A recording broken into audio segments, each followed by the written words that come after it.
Hello and welcome to The Big Fight, and this is a rather rare occasion on The Big Fight, at least for the last 1 month, because after weeks and weeks and weeks and weeks, this is the first big fight that we are actually not discussing demonetization. Yeah, you heard that right. We're not talking about demonetization for one. This is actually a big fight that we've been hoping to do ever since that big victory of Donald Trump in America. And it really asks a question about where 2016 is leaving the world.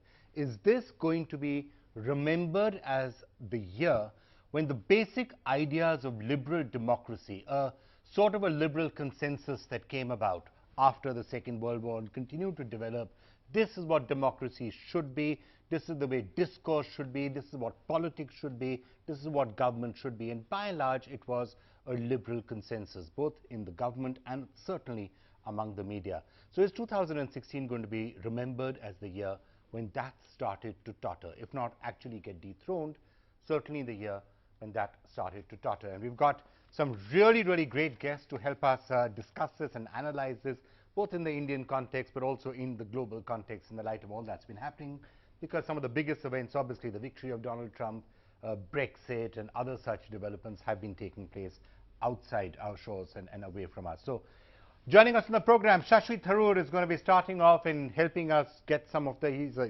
historian, he's here actually as much in his capacity as an author and historian as in his capacity as a Congress spokesperson. So he will help us get an overall framework to discuss this in.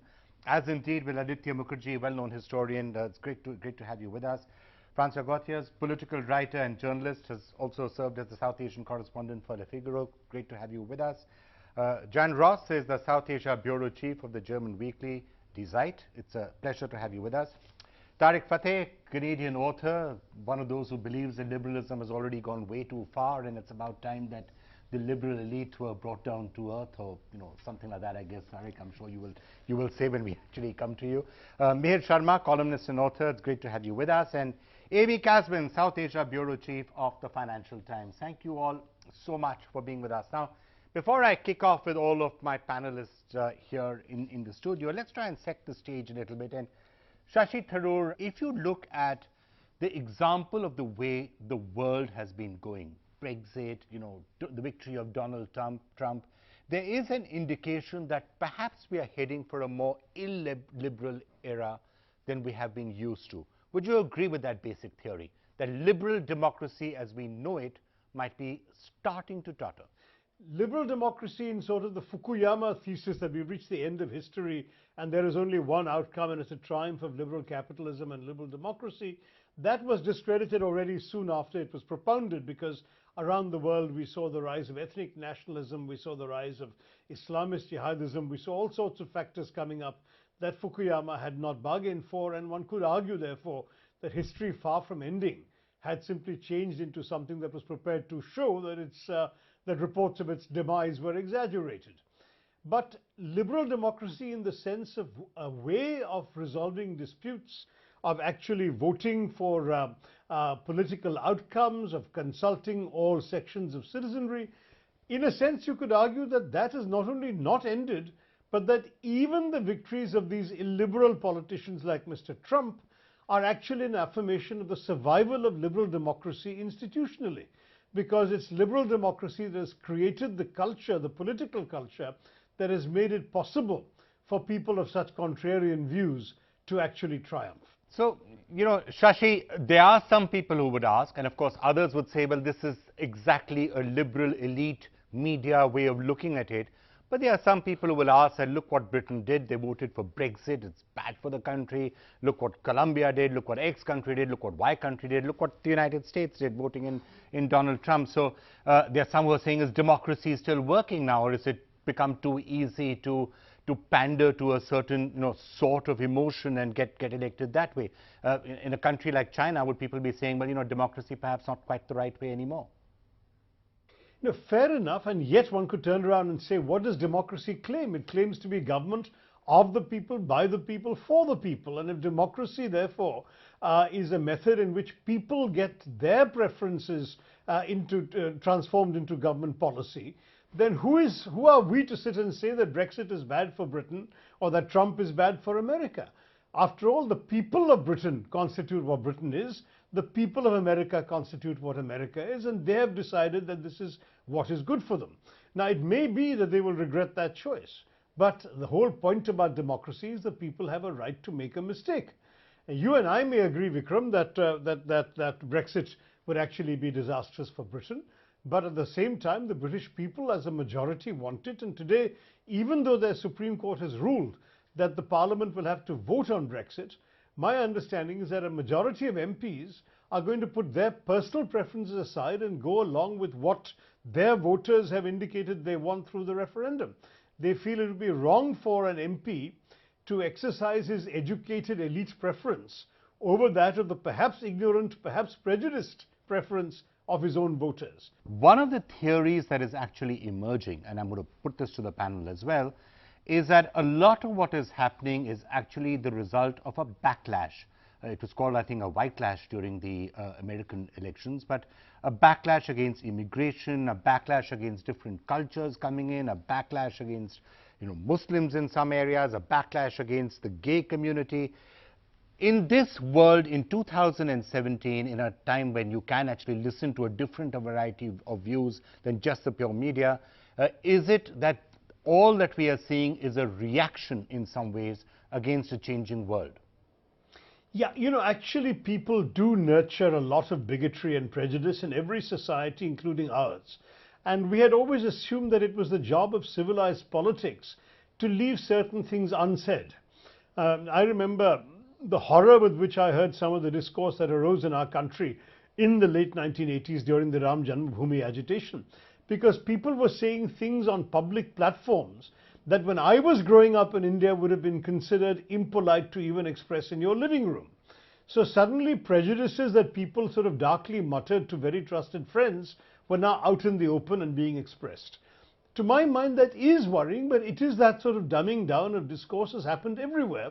And one could argue that in a perverse way it is actually democracy at work, because people, the ordinary people who after all are constitutive of democracy, are given a chance to express what they really feel. Maybe therefore society has to try and educate them to be more liberal, but the problem there again is that liberalism has become associated in people's imaginations with elitism. Why was Hillary Clinton defeated? Not because she was a liberal per se, but because she was identified with the liberal elite. This is the Wall Street establishment. Obviously Trump is far richer than she is, has led a far more elite lifestyle than she has, but he somehow succeeded in identifying with the prejudices and grouses of the common person, whereas Hillary was making speeches to Wall Street companies and saying to her plutocratic supporters that she had to say things publicly that she didn't mean privately. And all of that obviously hurt her a great deal. In India, people like you and me conversing in English are dismissed as Macaulay Putras by the kind of people who felt that Mr. Modi's party represents a more authentic form of Indianness. Now, I argue that I'm as authentic as they are, and you are as authentic as an unnamed she is, but the fact is that truthfully, this has become a ground for dispute. So if you look around the world, you've got Geert Wilders in the Netherlands, who is leading in the polls. You've got Marine Le Pen in France, who's leading in the polls. You've got right-wing groups in Hungary, and in Austria right now in the re-poll just later this week, on the 4th of December, this weekend, there is a far-right leader of a neo-Nazi party that is poised to triumph in the presidential elections. Now, what does all this mean? At one level, of course, it's frightening.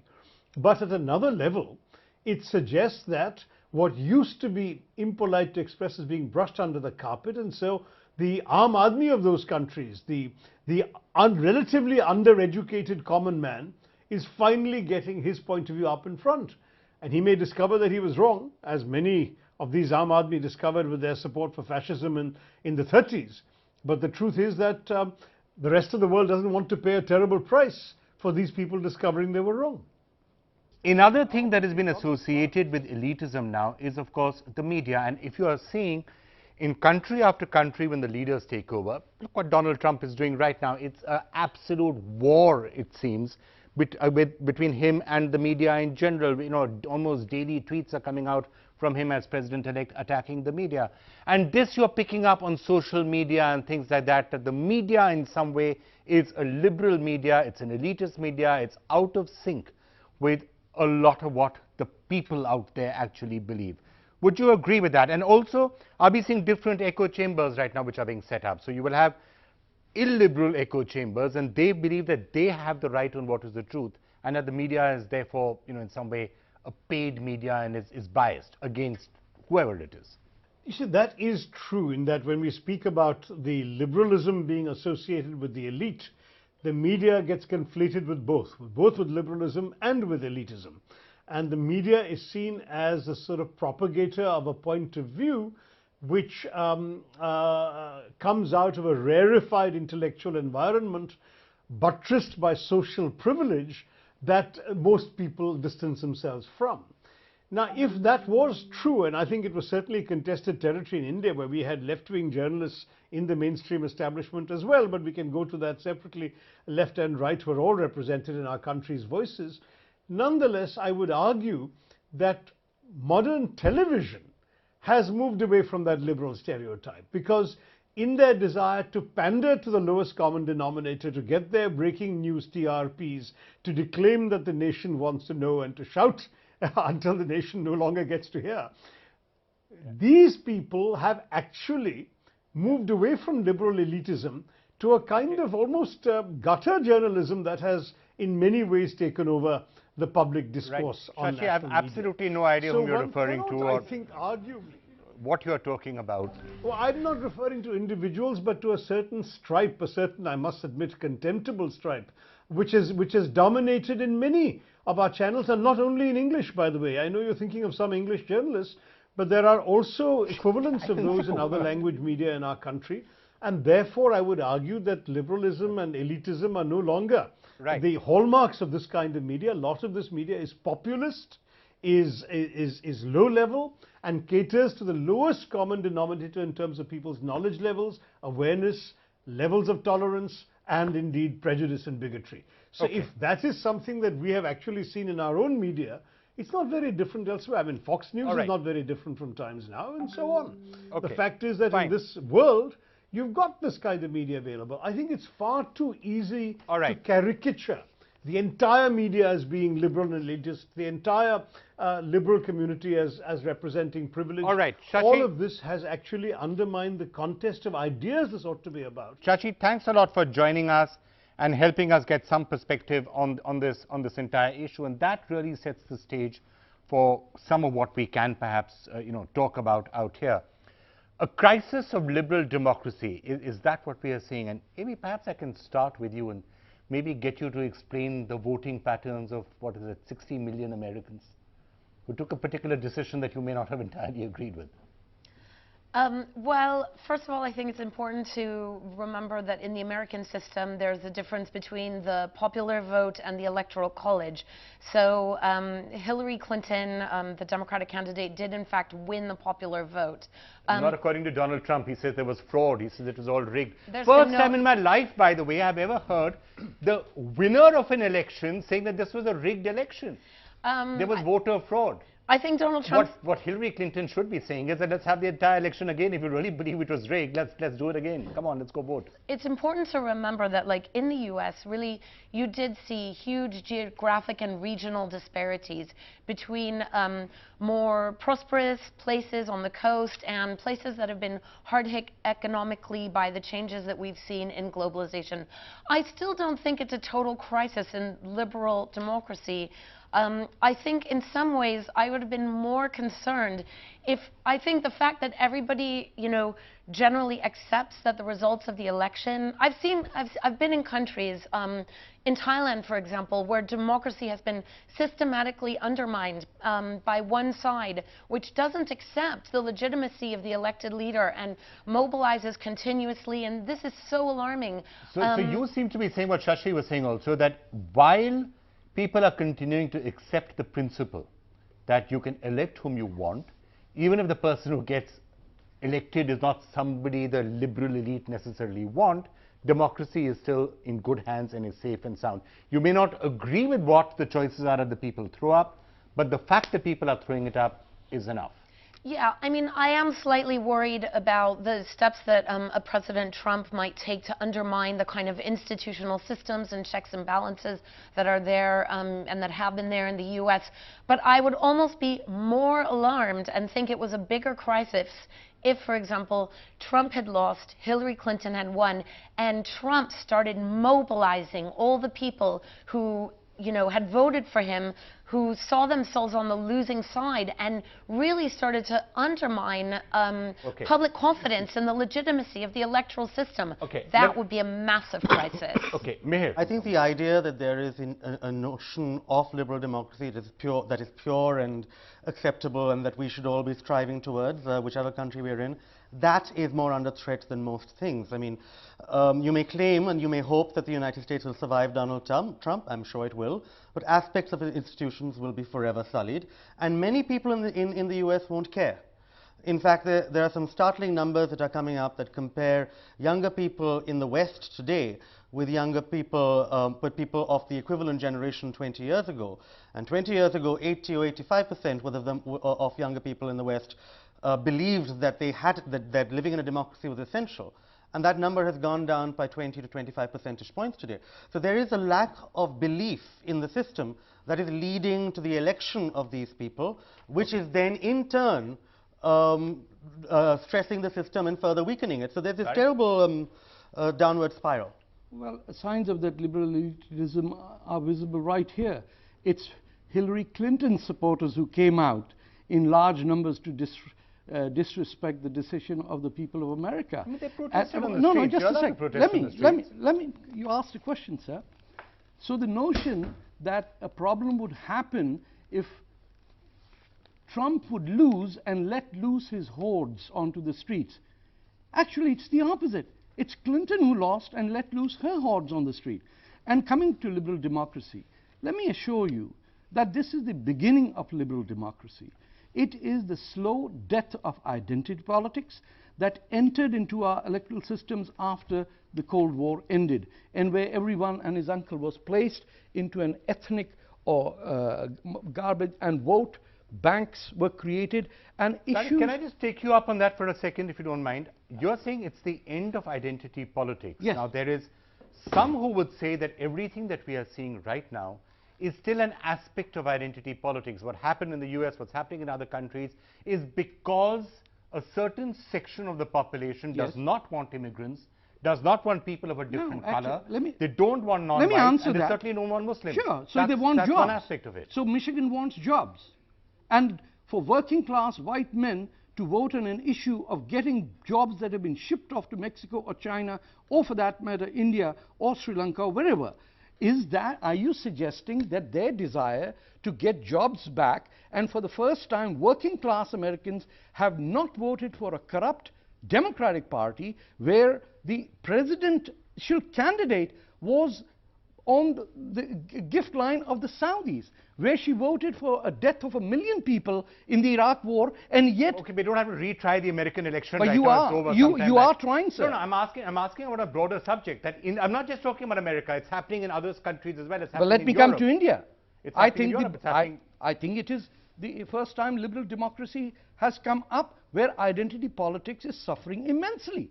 And if you don't want to hear that, if that is an unpleasant truth, then that's why people have a distrust of liberal media. Because the moment you come up with an answer... The media has called you here to debate this. That's the reason we want your voice. We're trying to hear it. That's why we've called you here. Well, he's trying to stuff my voice out. That's what I'm saying. Please go ahead. How am I trying to stop your voice? Because you're not letting me finish what I'm saying.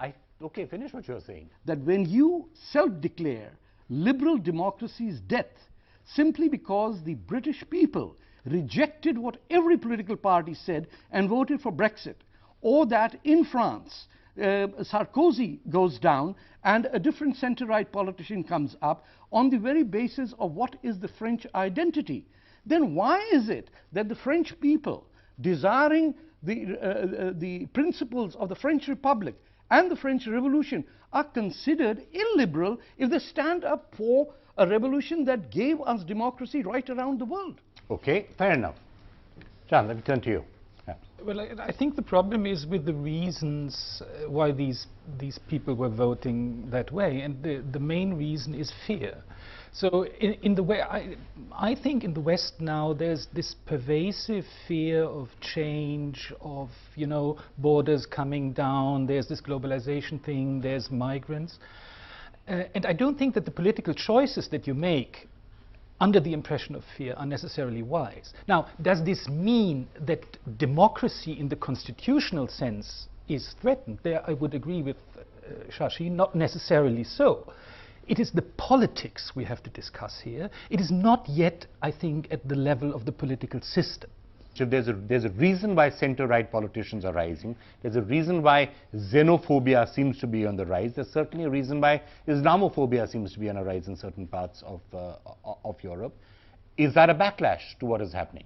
I think it is. And is it that somehow now people have got emboldened to say what may have been hidden in the recesses of their mind till I think it is undoubtedly a backlash, but we don't know how the story will end. I mean, we will have a German election in 2017. Angela Merkel, who let all these immigrants in, is still reasonably popular. She might very well win this election. So it's not chaos all over the place, or that are people somehow revolting in the streets. Okay. Francois?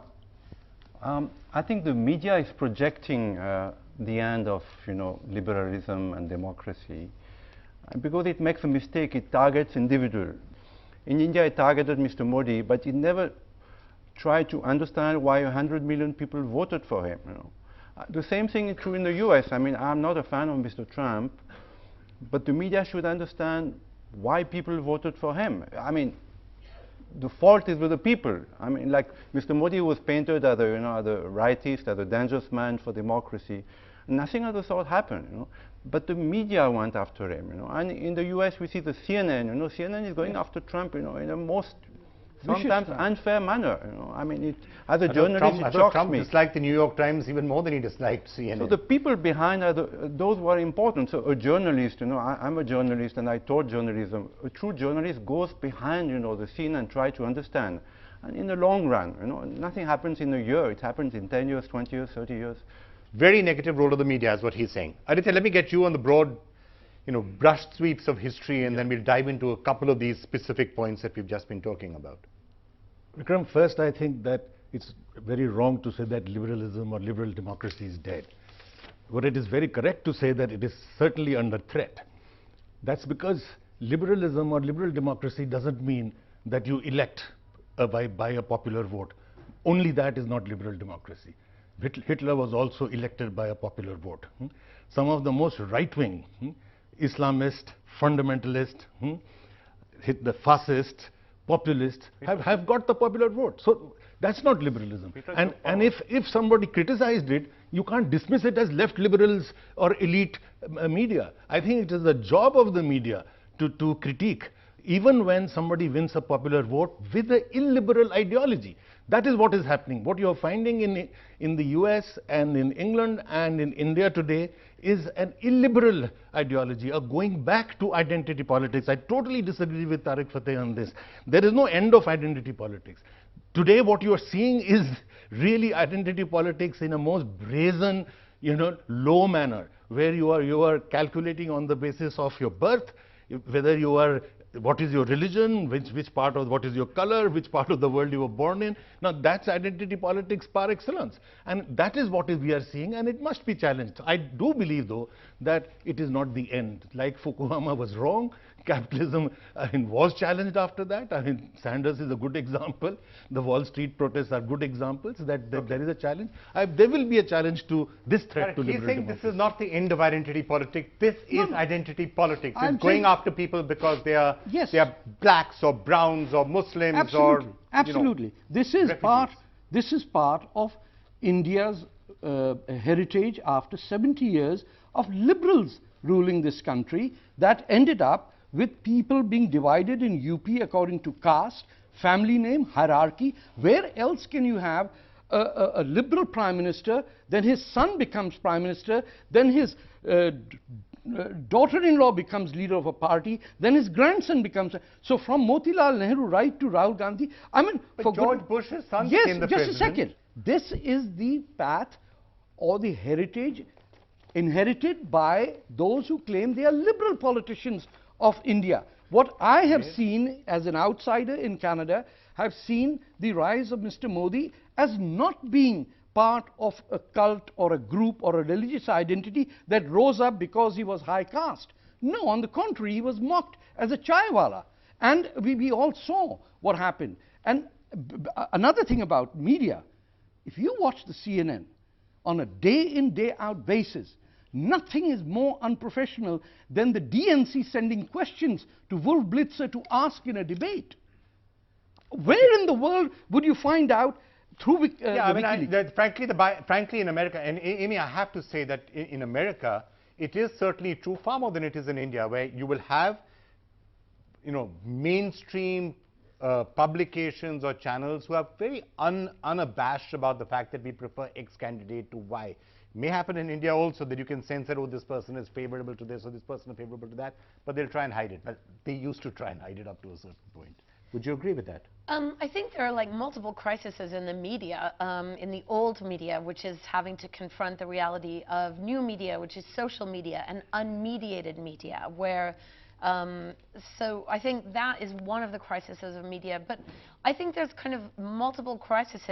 So, for example, some within the media think that they played a large role in actually facilitating the rise of Donald Trump by, in the initial days, giving him excessive coverage, lots of coverage, very uncritical, unquestioning coverage that was the equivalent of a lot of free advertising because it was so entertaining and it was so preposterous and it was good for the ratings, and there wasn't really an attempt to kind of seriously look at what is he saying, what are the implications. I think the serious coverage of Trump only really came after he got the nomination and had been built up to a certain thing. So there's a certain sense that the media actually facilitated Trump's rise, although ironically now he's saying they were completely against me. Francois, let me come to you and then I want to come to the rest of you. Theoretically, the role of the media, not theoretically, but that's what the laws of media in a sense are, or journalism are, you should be taking the middle point, you should be looking at both sides of the story. Now, that's not really what happens typically on social media or in conversations these days, where it's all an ideological echo chamber where this person or this party is good and this party is bad and evil. So is that something which you are encountering? Yes, absolutely. I mean, you're an exception, but in India, most of the media takes one stance and everybody follows. I mean, there's no plurality in opinions. And in America, it's also very strong. House CNN, which is a brilliant channel, and they're pioneers in so many things. CNN is something. Well, I mean, nobody from CNN is here to defend themselves. So but it becomes so biased, and journalism is losing its credibility. And anyway, the people here weren't responsible for the U.S. election coverage. Yeah, so I mean, I'm sure they'll argue that their coverage was unbiased and fair and coming into Indian homes, you see. But by and large, Indian media is far superior than the American media. And I will tell you why. Because the number of newspapers that you publish are going up. I'm serious. So will Meher. No, the print order... If it were true, I would take it as a compliment. No, my point is that you've got 26 languages. You cater, your largest paper is, I think, if I'm not wrong, Malayalam. So most of northern India has never read that paper. What it means is that you, as a liberal democracy, are going to be the role model for future states because you have solved all the problems that might come up. And in moving away from hierarchical politics, and Aam Aadmi Party is a typical example. It's a breath of fresh air that might have gone stale, but it still shows that ordinary people can rise up and capture the Delhi state in an election where the media was against them. Okay. Meher, your eyes were getting wider and wider while he was speaking, and I'm trying to figure out why. Well, we're what often told, we're often told one of the problems that we're going through right now is that we lived in a post-fact and a post-truth world. And, like right now, I'm really getting a sense of that. Because so much of what has been said so far is completely fact-free. It's astounding. And it also serves as a convenient representation of exactly how the media has gone wrong in many ways. First of all, incorrect that people in Michigan and Wisconsin and so on and so forth voted for jobs. All right, the number one predictor of whether somebody, according to surveys, or whether you were likely to be a Trump voter was what you thought about black people. Michigan? All right, yes. Michigan. Look it up, Tariq. Oh, come on, Okay, I live in the vicinity. And presumably, I'm a those Bernie people Sanders. don't tell you that. No, I'm a Bernie Sanders supporter, so don't give me that, don't sell me that right-wing slant against me. Absolutely, and there's a great deal in common also between the extreme left and the extreme right, and we see that in the person of Mr. Fateh. Why Well, are you just you said you're a bothered with Sanders it? supporter. Right, so then... What is wrong with you? I mean, is to further get on, all right? The second thing that was said that was completely inaccurate is that the media is somehow biased against Trump, because as you pointed out, they actually spent an extremely long time... No, he didn't point it out. She pointed it out. Oh, as you pointed out. Yes, and that's why it's a post-fact world. Huh? That's why it's a post-truth. She did it, you lied, and so you let told me talk him. about what Vikram said. No, that's what's happening here. That's what's happening here.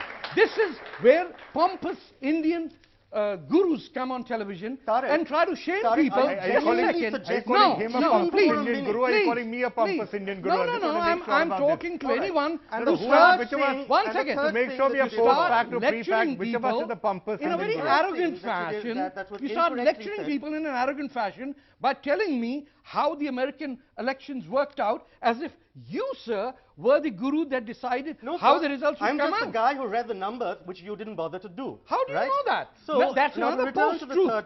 Another post-truth, sir. You don't know whether I read it or not. If you had read the numbers, you would have quoted them, or you would have mentioned them. Post-truth, sir, post-fact. This is what is post-truth. Role of the media should be to tell both sides of the story, but in today's day of ideological echo chambers, if you're not saying this person is God and I want to kiss that person's feet, you're biased against that person. That assumption leads many people to assume that to every story there are two sides, which means that they go out in an election like Hillary Clinton versus Donald Trump and try and draw equivalences between, let's say, the Clinton Foundation and the Trump Foundation. That precise assumption that you said is what the media should be doing is exactly why the mainstream media didn't attack Trump enough. Oh, all right? I thought they attacked him up there about how for 8 months. 8 months. This is 8 months they gave him uncritical coverage as he won the Republican nomination. The first story done on the Trump Foundation, came in a month and a half before. And you compare that to the examination of, for example, Hillary Clinton's email server, which started a year before the actual general election.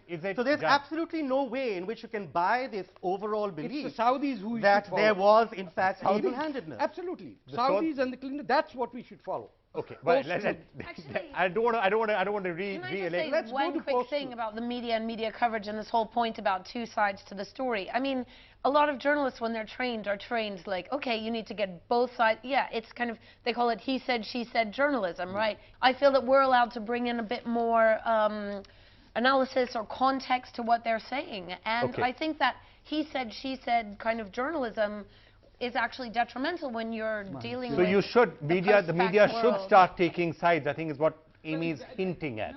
And in a time like this, it may have to take sides. What Amy points at is the fact that Donald Trump was not your usual candidate. So it was very difficult, and I think maybe it wasn't even right to treat him in the same way you would have treated, I'm not saying Hillary Clinton, but another Republican candidate like John McCain or like Mitt Romney. So therefore, should the coverage of Marine Le Pen be different? Should the coverage of far-right candidates in Europe be different? I would defend those. But sorry to interrupt you, I just wanted to ask you, treating them as different, there's a very real possibility, and this is what sometimes happens with the liberal media. You say, look how outrageous this person is, and there is a backlash, and the more you attack that person, the more that person is likely to win. Of course it can. May happen in France right now. Of course it can backfire. Maybe it has happened in the US, but I mean, I'm not an American, I'm not writing for an American newspaper, but I can understand the colleagues, the American colleagues, who had this feeling, well, this is not just a conservative, right-wing, or whatever person, this is a dangerous person, dangerous for the Republic. So I think this is legitimate in a journalist because we are also reacting as citizens. Okay, this should be fine. At the end of the day, we can cover it up by talking about whatever. I may have said that also, that no, it's about It's not about jobs or anything else. It's about prejudice. It's about bigotry. And it's about the fact that in 2016, there is a license that has started to be given to actually expose naked bigotry in a manner that wouldn't have been possible.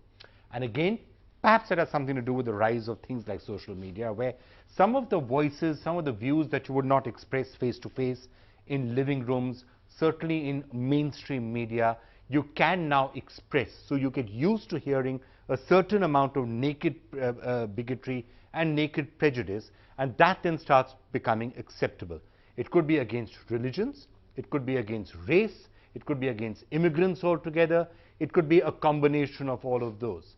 And that is something perhaps that the world should be concerned about. And do you see that starting to happen? Yeah, you said two things. First, this notion that the reason why identity politics and this kind of populist politics has come is because the liberals have failed. Firstly, that is a wrong notion. The failure is, you don't judge liberalism by the fact that in some one party there is a dynastic rule. You know, liberalism, for example, in India is judged by the fact that there were 10 million refugees which came in and India accepted them, 10 million.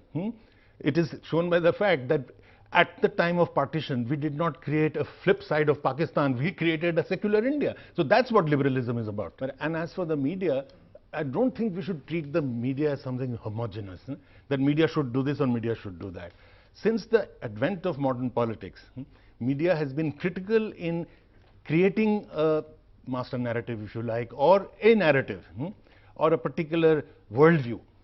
And over time, it has played very important roles against, for example, racism. Media played an enormous role. Against colonialism, media played a central role. So the media should play a role. Against apartheid. Media is not about, you know, as you said, he said, she said this, or this is also right, that is also right. That is not what a media is. Media does create a narrative, and what we are witnessing now is the decline in the media. I can say that for India. In India, the media led, since the 19th century, the most positive values in this country. And what we are witnessing now is the media doing quite the opposite. The opinion pages of a newspaper are different than the news pages. What we are mistaking over here is mixing ordinary reporting of day-to-day international events where balance and objectivity is needed, and on the comments and the op-ed page where you do not want balance, you want opinion of seasoned journalists. The real problem has become that people are starting their journalism careers at the comments page, and which used to be the without preserve. adequate experience, Absolutely. thinking that they know everything. Absolutely. Right? And that's why and certainly with no experience when of seasoning, thinking that they're judge, jury and executioner. And I agree with you, it's a dangerous trend. Francois, and then I'm going to come up with, I'll try to come up with my opinion in just a couple of minutes. But right. Francois, yeah. So again, I would like to say the media should reflect the feeling of people. The social media does today. And the social media, in India at least, is at odds with what the media says. There is a certain feeling in social media, it's a revolution. I mean, the social media has taken over the roles of true journalism because they reflect the feeling of people, which the media does not. I would like to say a second thing about Hitler, because my friend talked about Hitler. First, Hitler took power by a coup. You know, it was not democratic.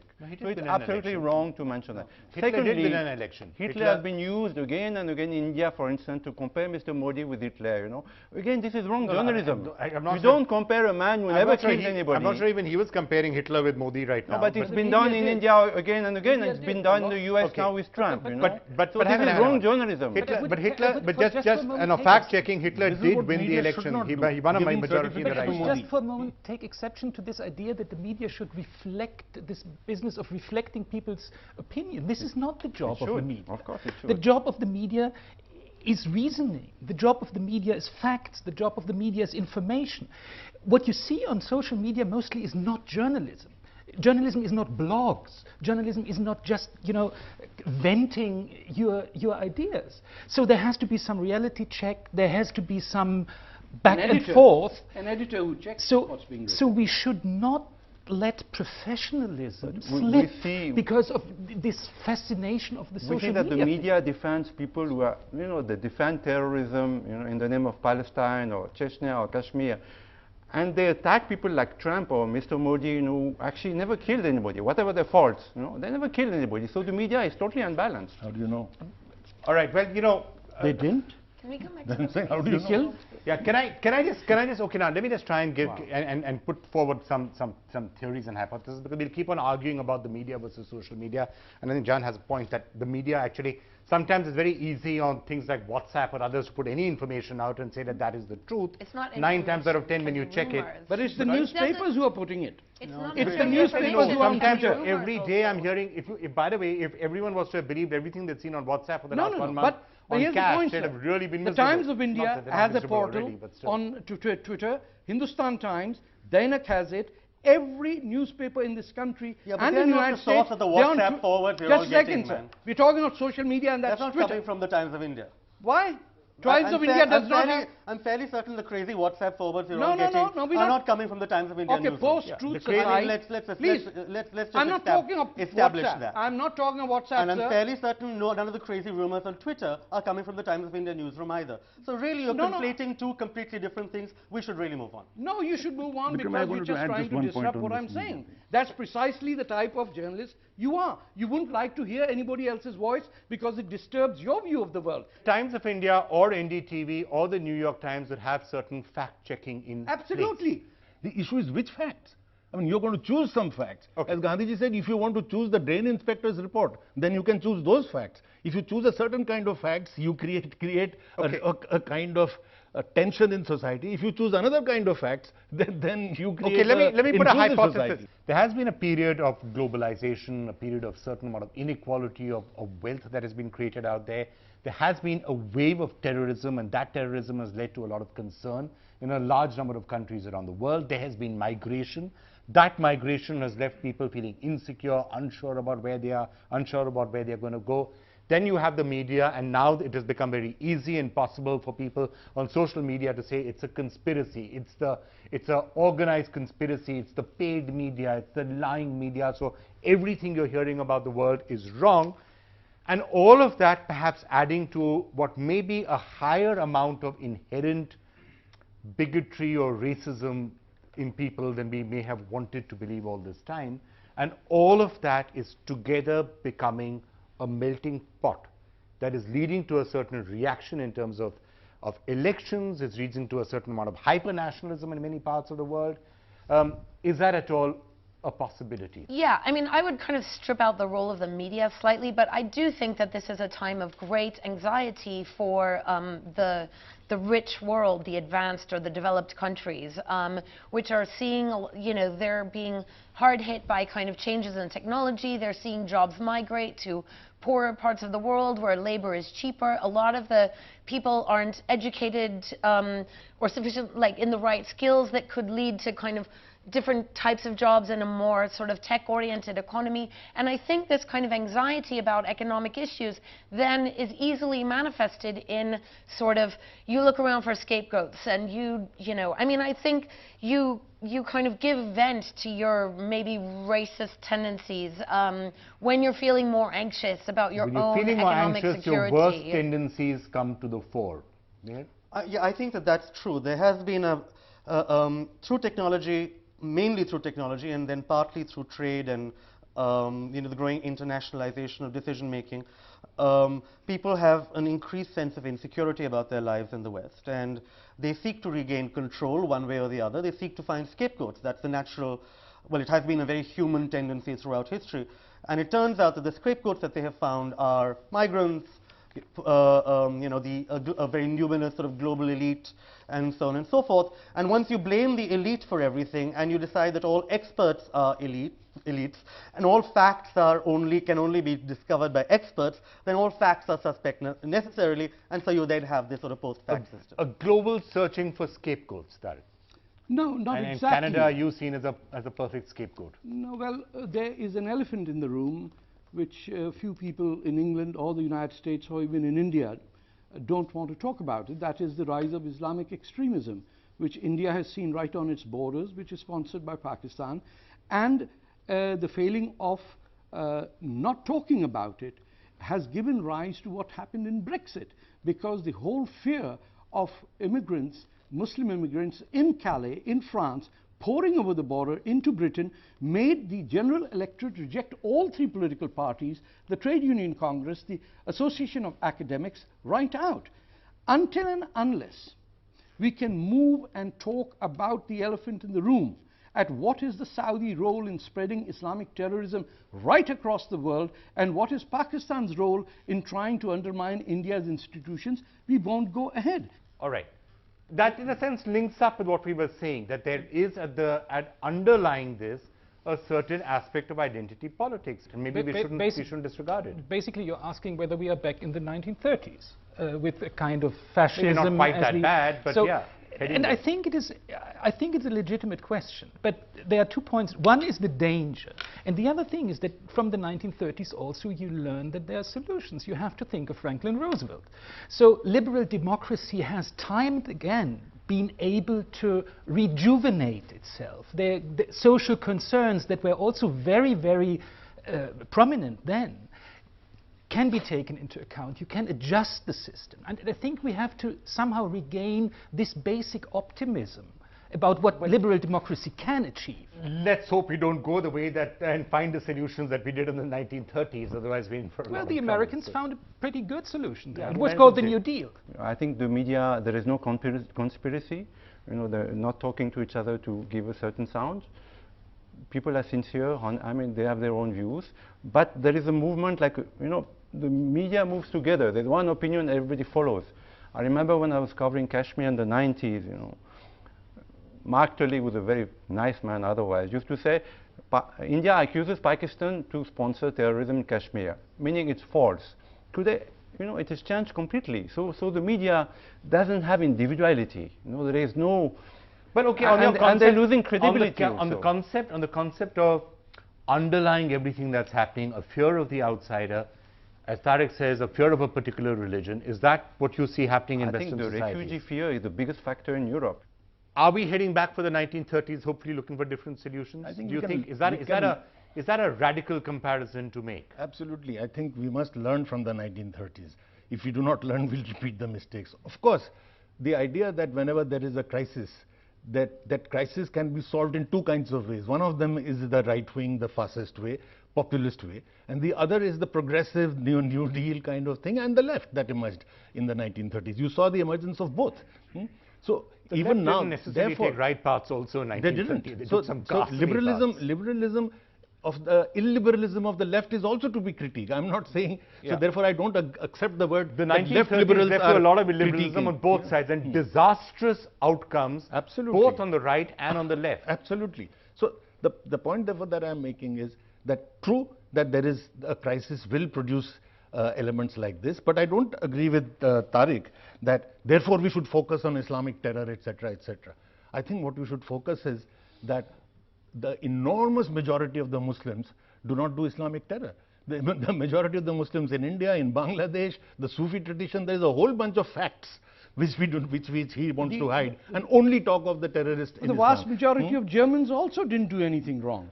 What I'm telling you is that Islamofascists today are, the Muslim Brotherhood and the Jamaat-e-Islami together, Indian-born Sayyid Maududi and Egyptian-born, today are running major institutions in the United States and in India. Pakistan is run by the Saudis. But he's not wrong in saying that in a country like India, the vast majority of Muslims are peaceful and are not. Yes, of course, the vast majority of Pakistanis. But there's a genocide going on. There's a genocide going on in Balochistan, of which every Indian Muslim is quiet. Let me turn to the audience now and see what they think about all of this. Yeah, who wants to weigh in? Yeah, gentleman there. You know, there is a gap between promise versus delivery. If by the name of democracy and liberalism, the promise was more and delivery was very less. That forced youth to be very like they are now very thinking about their self only. All right, but interestingly, you mentioned the word youth. Both in the case of Brexit and in the case of the American election, the youth actually voted decisively on the other side.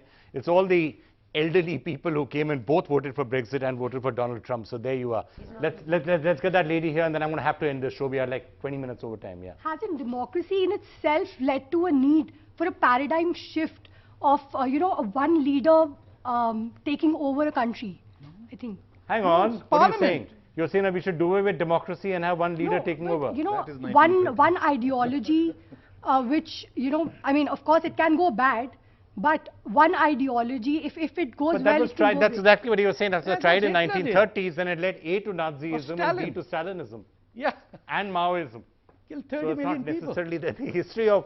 So, you know, actually at the end of the day, perhaps it's the perfect way to end this program, because look, we can keep on cribbing about liberal democracy and we can say, where is democracy going, and look at all the crazy choices that have been made. But frankly, democracy seems awful, and it's often been said in the past, democracy is the single worst form of government other than everything else that's been tried so far. So until we can really figure out a better alternative, because most of the alternatives that have been tried in the past are pretty darn awful. So let's see where we actually end up with. And I think perhaps it's best to wrap up this by referring to something that Shashi Tharoor said at the very outset. At the end of the day, do trust in democracy, trust in the wisdom of the people. There may be hiccups, you may not completely always agree with the steps that they are taking, but in the long run, perhaps it will all work out. And let's certainly hope that that is still the truth, even in 2017. Thank you all so much for having joined us. It's been an interesting 2016. Let's see what 2017, 2018, and the years that follow have in store for us. That's The Big Fight. We'll be back next week. Bye for now.